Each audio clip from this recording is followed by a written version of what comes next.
Gutukuan sa San Mateo, Rizal.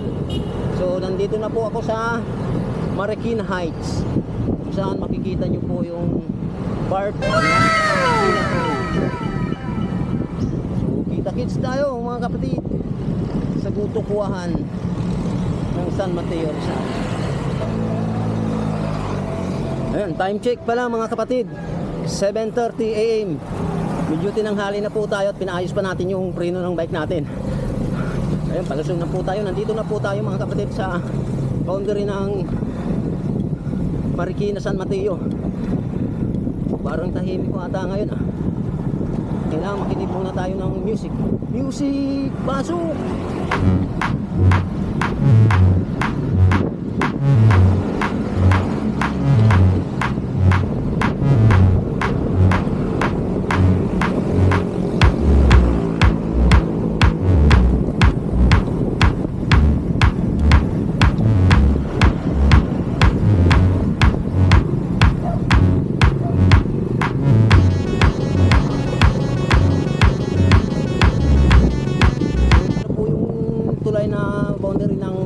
Marikina, San Mateo. So akyatin na po tayo na. Isa na yung ahon mga kapatid.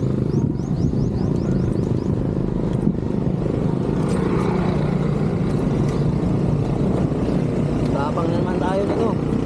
Morning sir. Lakas mo sir ah. Yun oh, si sir ang lakas umadyak.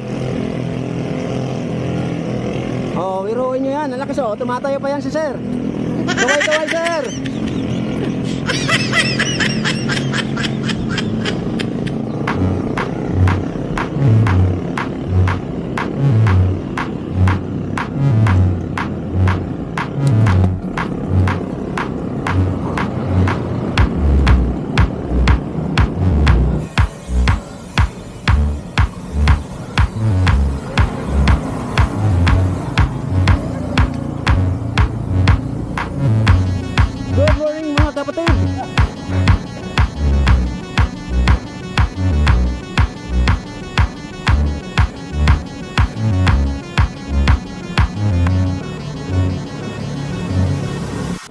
Ayan, dito na po tayo sa Monterey Hills. Paakyat na po tayo. So medyo mataas-taas po itong akyatin. Medyo mahaba-abang ahon. So usual, ihingali na naman tayo dahil bakante tayong 2 linggo hindi nakapagbisikleta. Gawa ng busy tayo sa trabaho natin. Pupo, mahaba-abang ahon. Oh no! Tarik ah.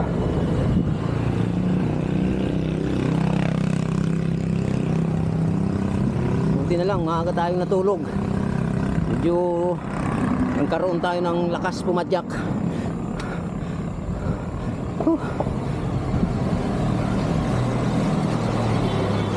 Nahihinay lang, makakarating din tayo sa ating patutunguhan mga kapatid. Uy, maraming tumakyat na sakyan. Medyo masikip nga lang talaga yung kalsada dito. Medyo ingat lang tayo sa pag mabike dito mga kapatid. So tingnan nyo, marami pong dumadaan sa mga sasakyan. Kasi ito mga kapatid, subdivision po ito eh. Kaya karamihan dumadaan dito mga private vehicle. Mataas na po ito mga kapatid. Nasa 16% gradient po yung taas nito. Medyo yung takbo natin mga nasa 4 km per hour lang po. Taas-taas po ito. 16% gradient. Oh, maabot pa nga ng 17 pala oh. Ang taas.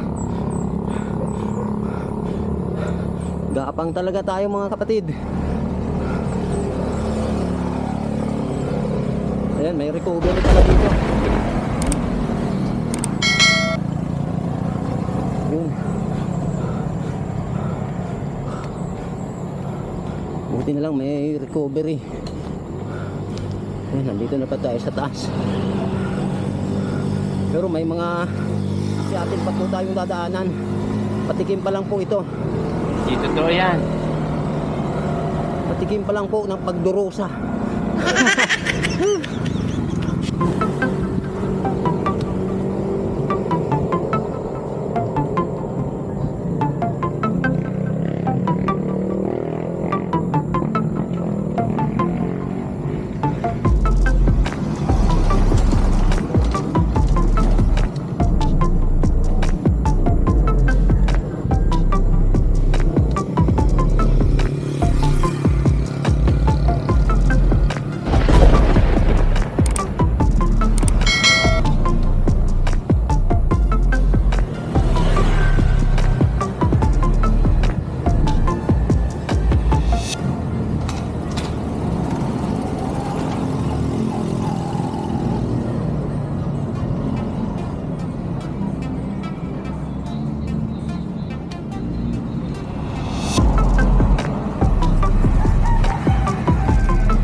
Ayan mga kapatid, nandito na po tayo sa Barangay Silangan.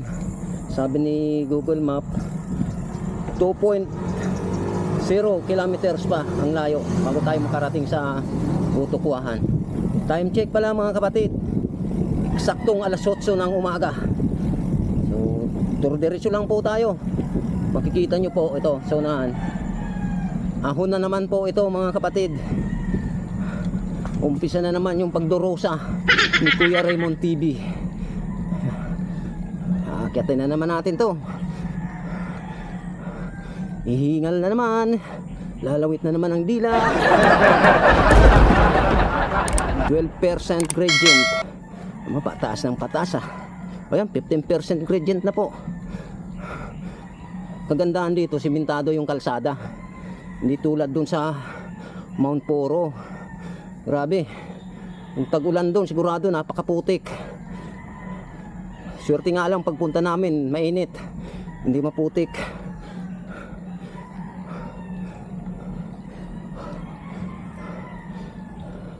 Diretso lang. Good morning sir. Morning. Diretso, kaliwa ba? Diretso sir yung Butukuahan? Oo, diretso lang. Kanan dito? Oo. Salamat, thank you.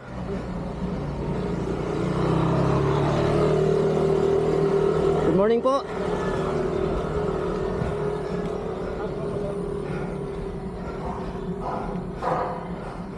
Taas-taas nga ito mga kapatid.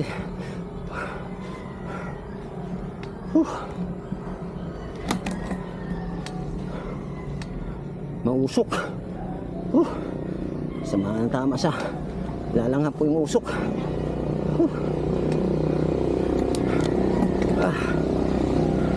Tapang. Paramdam na ako ng pagod ah. 11% gradient.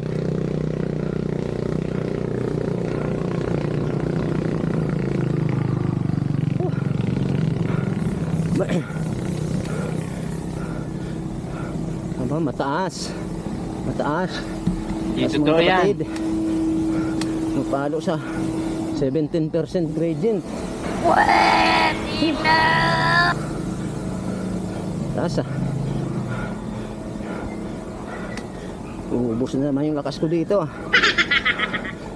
Walang katapusang ahon ito ah. Whew.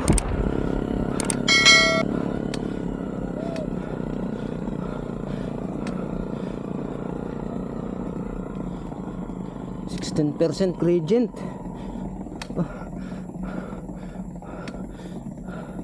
May 1.4 kilometers pa po tayo mga kapatid bago marating natin yung Butukuahan para makakain at po tayo ng guto para sa almusal. At tunaw na yung aking mga kinain.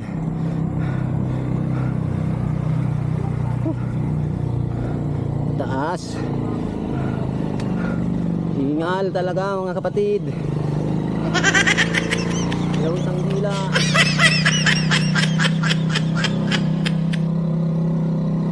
Biro to, malayo-layo yung ahon to ah. Hindi totoo yan. Pumapasok ba yung pawis ko sa mata? Hindi ah.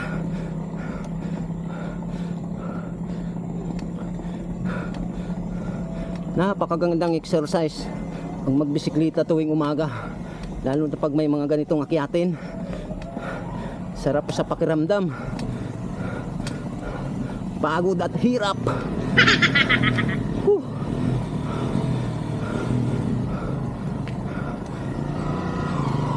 Morning. Malapit na, malapit nang sumuko, malapit nang magtulak. Ay.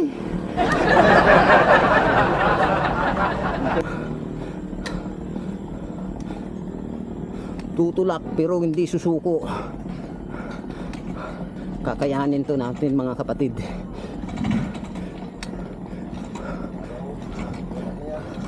Matinding ahon nga pala to.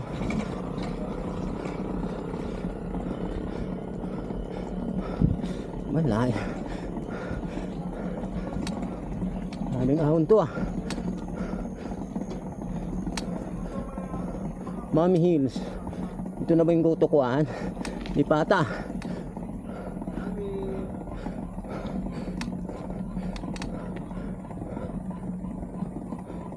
Malayo pa ba ma'am yung goto kuhaan? Ah, ito na. Thank you. Kala ko sa unahan pa. Sabi ko malayo-layo pang ahonin to ah. Ito po ba? Ah, makakakain na rin ng guto. Ayun mga kapatid, nandito na po tayo sa guto kuhaan. Tapos din yung paghihirap.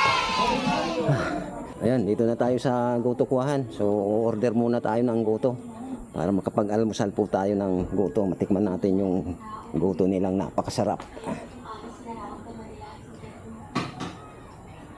Sinasabi ng lahat na madali lang dapat ang maging capital. Okay, good morning. Posible lang yun kung may isa lang na makikinig sa'yo. Isang kwan nga po. Wala kasi taong willing na makinig. Mami na lang siguro with eggs.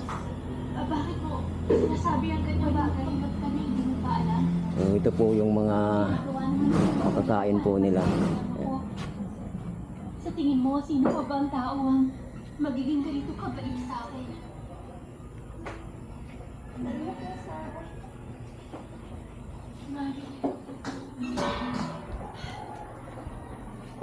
Wala yung mga dinidikit ng mga vloggers. Napakaganda ng view dito, mga overlooking view.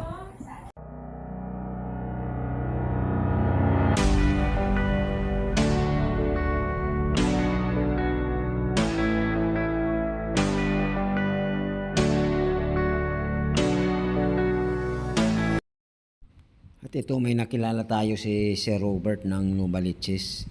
So pauwi na daw po siya at malayo-layo pa daw po siya, taga Novaliches pa pala siya. So sige sir, ingat sir sa ride sir ha. Ingat lang. Huwag masyadong magpatakbo ng mabilis. Ingat po, God bless. At ito kakain na po ako ng mami para maibsan na yung aking gutom. Kain tayo mga kapatid. Ayan mga kapatid, pauwi na po tayo sa Marikina. Dito ko na lang po tatapusin ang aking video mga kapatid. Kung nagustuhan nyo po ang aking video, paki-like and subscribe and paki-share na rin po at paki-pindot na rin po ng notification bell para lagi po kayong updated sa mga gagawin kong video. Maraming salamat mga kapatid sa panunood. Thank you, God bless you po. Thank you.